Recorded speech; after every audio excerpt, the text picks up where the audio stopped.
everyone! Hope you all had a great Valentine's Day or Single Awareness Day, and regardless, I hope you were able to do something special for yourselves. As I mentioned in my previous video, I moved at the end of last year and figured the best way to commemorate this move was to make a quilt to start the new year off on the right foot. This is a much longer video to my other one, so I hope you enjoy it. I tried to provide as much detail as possible on this one, so I hope you enjoy the making of the new Chapter Quilt. This was my rough sketch idea for this quilt. It's not pretty, but it was just my idea sketch. The squiggles are the areas where the embroidered fabric would be placed, and the rest was just solid bleached muslin. As soon as I saw this fabric, I knew I wanted to use it in a project. I was looking for bedspreads that were soft and feminine but would be versatile and be able to be paired with any colored linens, so I went with a fresh slate. I didn't want to pay an exorbitant amount on a new quilt or comforter and decided to put in a little elbow grease and just make what I envisioned in my mind.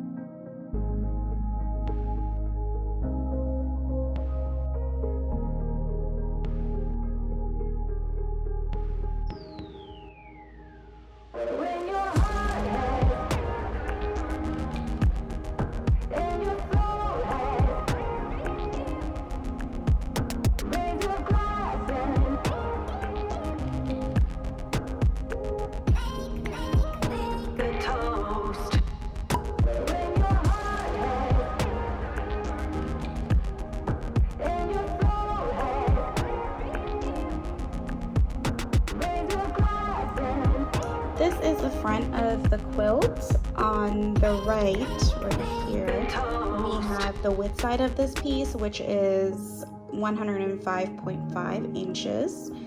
On the bottom here, we have the length side of the piece, which is a total of 93 inches. I made this quilt to be slightly larger than a regular king-size quilt because a king-size quilt roughly measures a width of 102 inches and a length of 88 inches.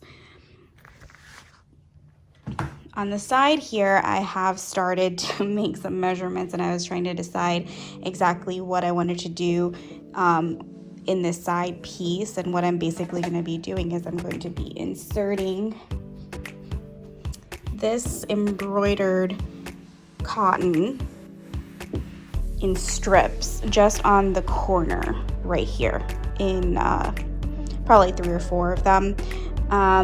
So what I've done is on the length side, I have measured out 25 inches, and on the width side, 30 inches.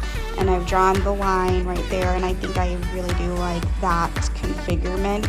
And so I'm going to be cutting it right along that line, and then I'm going to be sewing in the embroidered pieces, alternating between embroidered and the plain white muslin. So it's going to be a pretty interesting, just like almost like insertion lace quilt. So I'm pretty excited, and we will see how this turns out.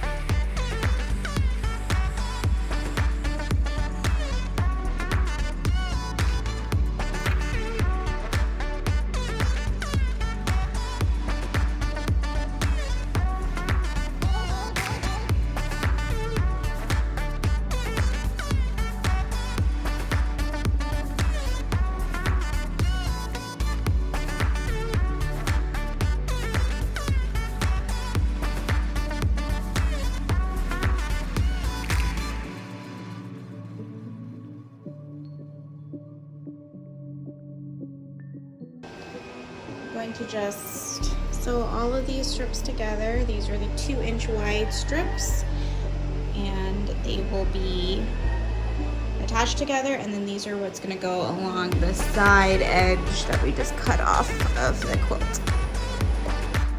I know I'm saying we a lot in this video. I am not crazy. I just have it engraved in my brain to always say we, even if I'm the only person doing the work. So this is just the negative side of being part of a team.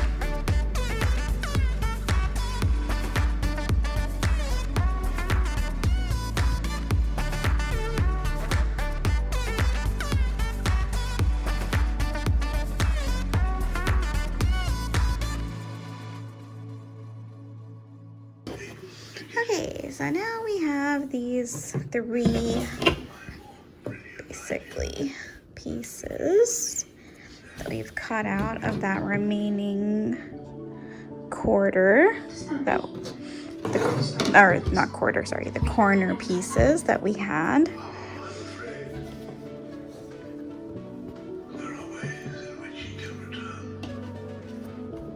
So what we're gonna do is we're gonna put this in between each one, and then so that corner up there.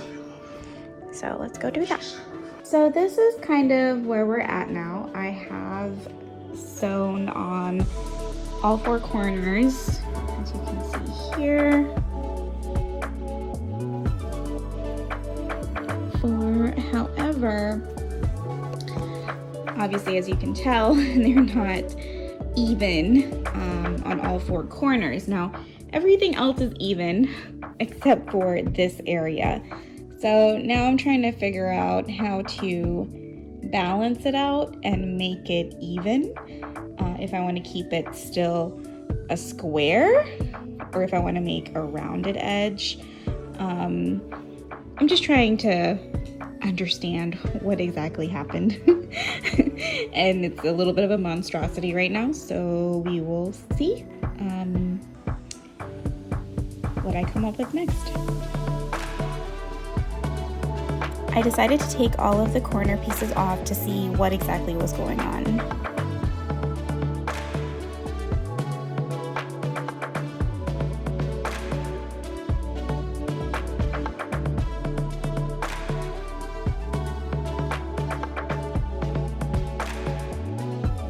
So basically, now that I have cut off those corners, I'm going to go back, reconfigure, and see what I need to do to make sure that these are equal. So we will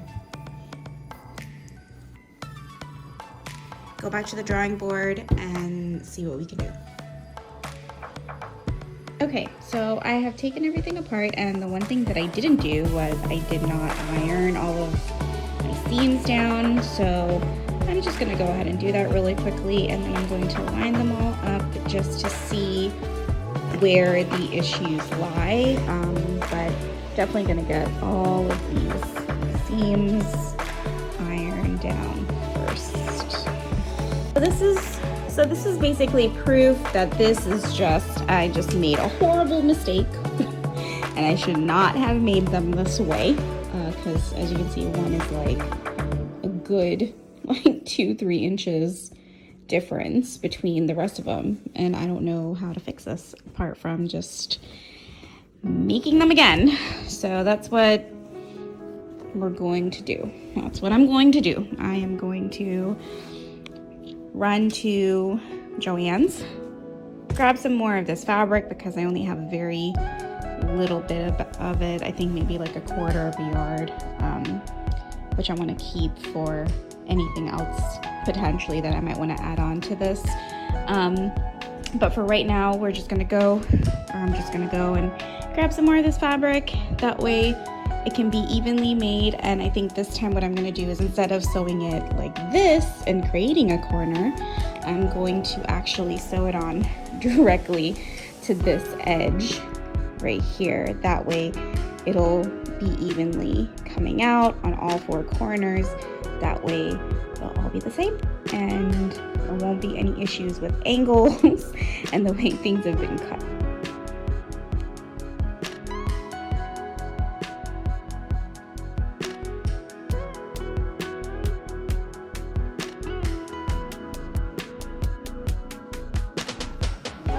I didn't want to bore you all with footage of sewing the strips to the main body of the front face of the quilt, so I thought I would just skip to showing you how I put all 3 layers together. Be ready to just watch me adjust this quite a bit. There's a lot of crawling on the floor and jumping around.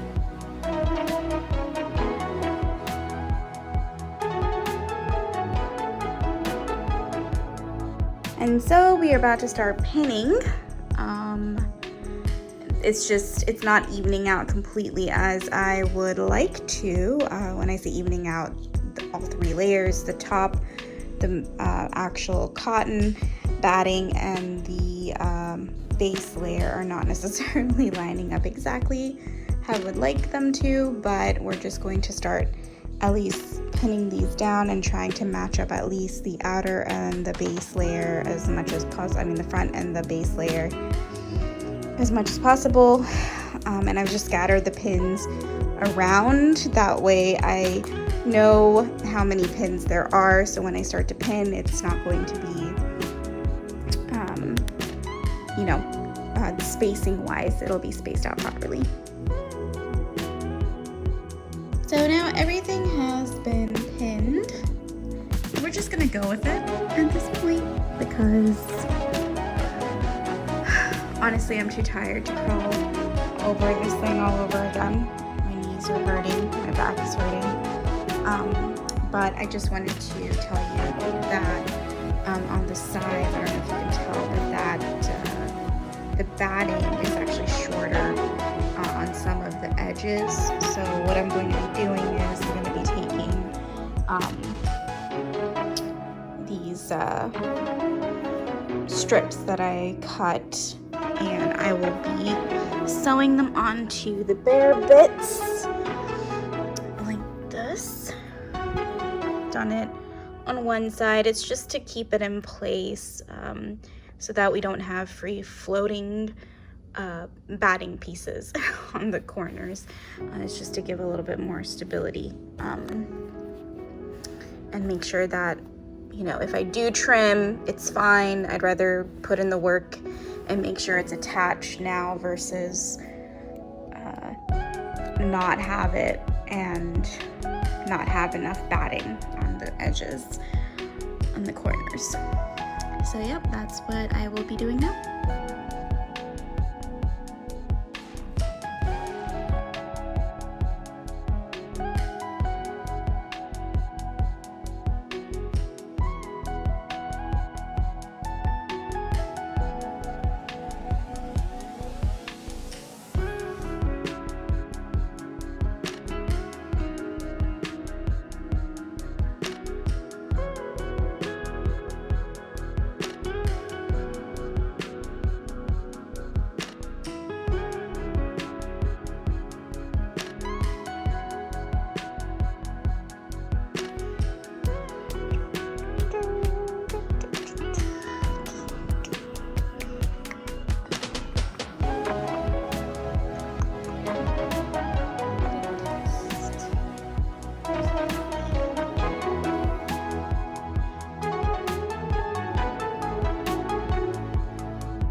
So now we're at a point, or I'm at a point, where all 4 corners have been mapped out with the sewing lines.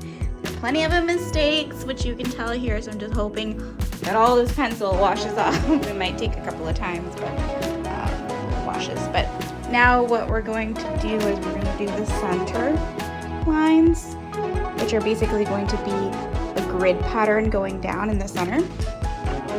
So starting with the middle point here, and then of course there's going to be a horizontal line. So we're going horizontal to form a grid diamond in the center.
If you did like this video, please do like and share this video, and please do subscribe to Safire Designs for more videos like this one.